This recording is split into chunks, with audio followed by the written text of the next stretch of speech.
Hello everyone, welcome to my channel Bhavani teacher. ఈరోజు నేను సేమియా దోశ రెసిపీ చూపిస్తాను. మీకు చాలా ఈజీగా చూపిస్తాను. తర్వాత చాలా టేస్టీగా ఉంటుంది. పిల్లలకి పెద్దలకి కూడా చాలా ఇష్టంగా ఉంటుంది. ఒకసారి ఈ రెసిపీ చూద్దాం, ఓకేనా?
ఇదే కాదు, ఏ సేమియాలైనా మనం వాడుకోవచ్చు.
రెండు నిమిషాలు ఉడికిస్తే సరిపోద్ది.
Hi everyone, welcome to my channel Bhavani teacher. ఇప్పుడు నేను సేమియా దోశ వేస్తున్నాను. చూడండి, ఫస్ట్ కొద్దిగా ఆయిల్ వేసుకొని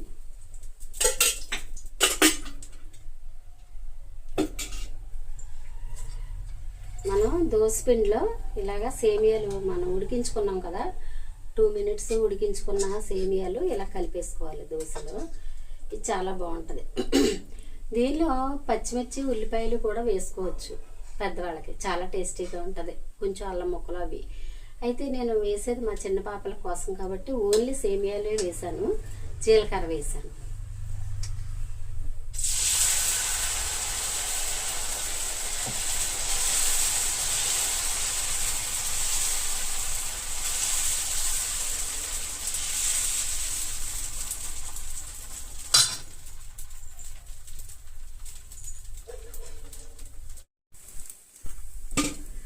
మనం పైన కూడా ఒక్క చుక్క ఆయిల్ వేద్దాం.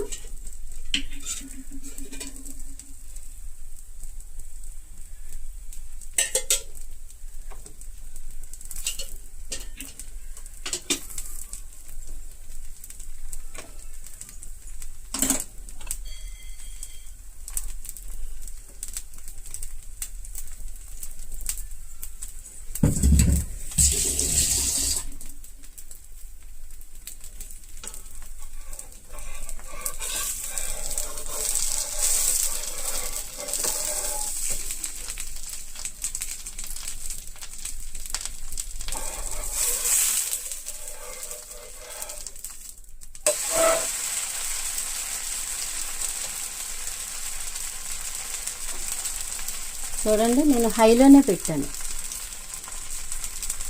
దోశ వేయడానికి హైలోనే పెట్టాను.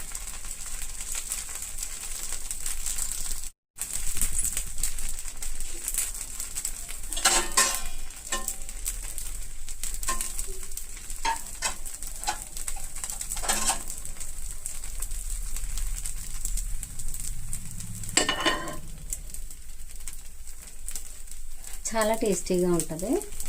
మనం పెద్దవాళ్ళకైతే ఉల్లిపాయలు, పచ్చిమిర్చి, అల్లం ముక్కలు కూడా వేసుకోవచ్చు.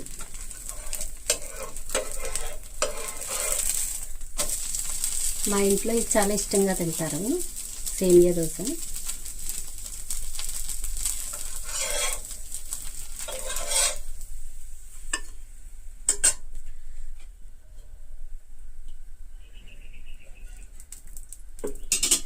ఇది వరకు ఎగ్ దోశ, మసాలా దోశ అన్నీ చూపించాను.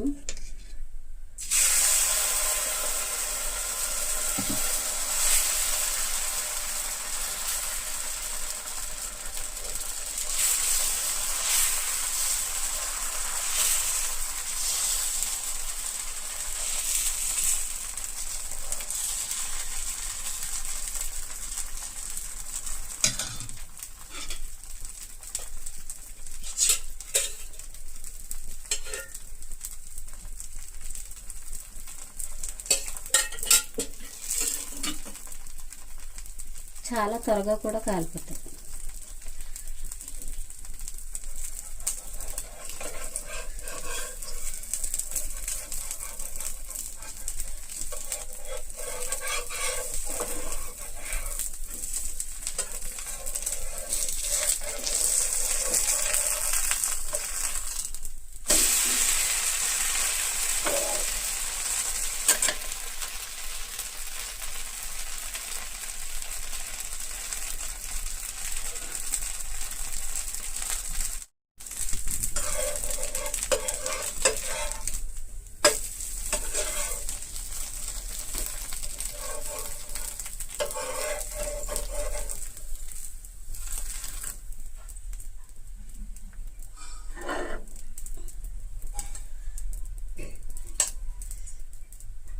అయితే ఈరోజు టమాటా చట్నీతో సర్వ్ చేస్తున్నాను.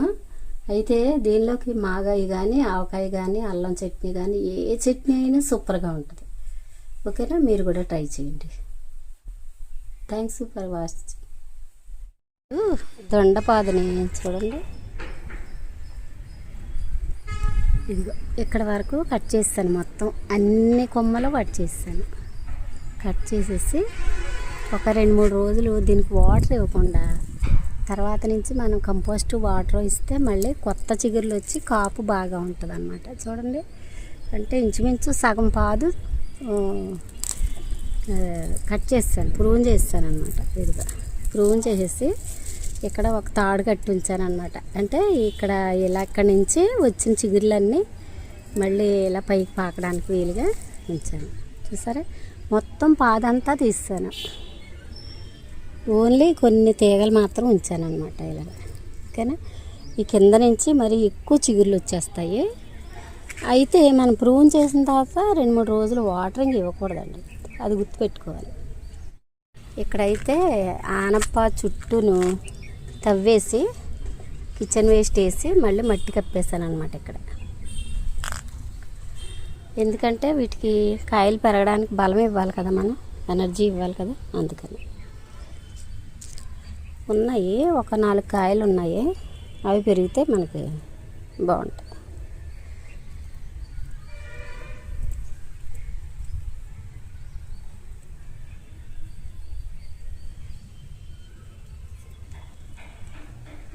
చూడండి, ఇలాగ తోటకూర అయినా సరే ఇంకా మనము పెట్టిన పాదు తప్ప మిగతా ఏ మొక్కలున్నా తీసేయాలి. తీసేస్తేనే వాటికి బలం సరిపోయి మనకి ఈల్డ్ ఇస్తాయి అన్నమాట.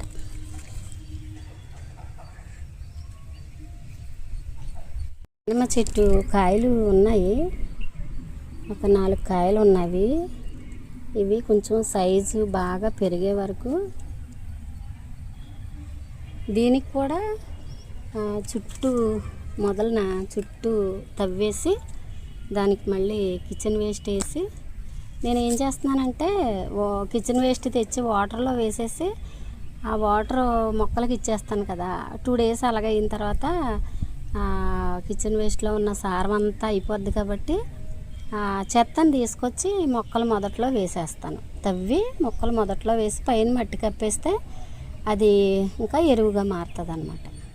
డైరెక్ట్ యాజ్ ఇట్ ఈజ్గా కిచెన్ వేస్ట్ తెచ్చి మొక్కలకి వేస్తే కొంచెం ఎక్కువ అంటే ఏమంటారు, గాఢత ఎక్కువైపోయి మొక్కలు కొంచెం ఇబ్బంది పడే పరిస్థితులు ఉంటాయి. అందుకని ముందు నీళ్ళల్లో వేసి ఆ నీళ్ళు పోసేసిన తర్వాత మనం కిచెన్ వేస్ట్, సారం పోయిన కిచెన్ వేస్ట్ మరి మొక్కల దగ్గర వేస్తే మనకి చక్కటి కంపోస్ట్గా తయారవుతుంది. కూడా ఇలాగ ఆకులు తీసేయాలి, పెద్ద ఆకులు తీసేస్తే మనకి పూత కాపు కొంచెం బాగా వస్తుంది. కంపల్సరీ పెద్ద ఆకులు వేస్టే కదా మనకి. కొన్ని ఆకులు ఉంచుకున్నా పర్వాలేదు, కానీ ఎక్కువ ఆకులు ఉన్నప్పుడు ఇలా తీసేస్తే మనకి చిగుర్లు ఎక్కువ వచ్చి పూత బాగా వస్తుంది, ఎక్కువ ఈల్డ్ వస్తుంది అన్నమాట. మార్చి నెల నుంచి నేను ఇలాగ చాలా చోట్ల ఇలా చిన్న చిన్న గిన్నెలతో వాటర్ పెడతాను. కంపల్సరీ డైలీ వచ్చి మారుస్తాను వాటర్. ఎందుకంటే బర్డ్స్ ఒకసారి తాగిన తర్వాత వాటిని మళ్ళీ తాగవు. అందుకని నేను మార్నింగ్ వచ్చి మళ్ళీ మార్చేస్తాను అన్నమాట డైలీ. ఇదొకటి. కొంచెం చెట్టు నీడని పెట్టాను, ఎందుకంటే నీడగా ఉన్న చోటకి ఎక్కువ వచ్చి తాగుతాయి. డైలీ మారుస్తాను వాటర్.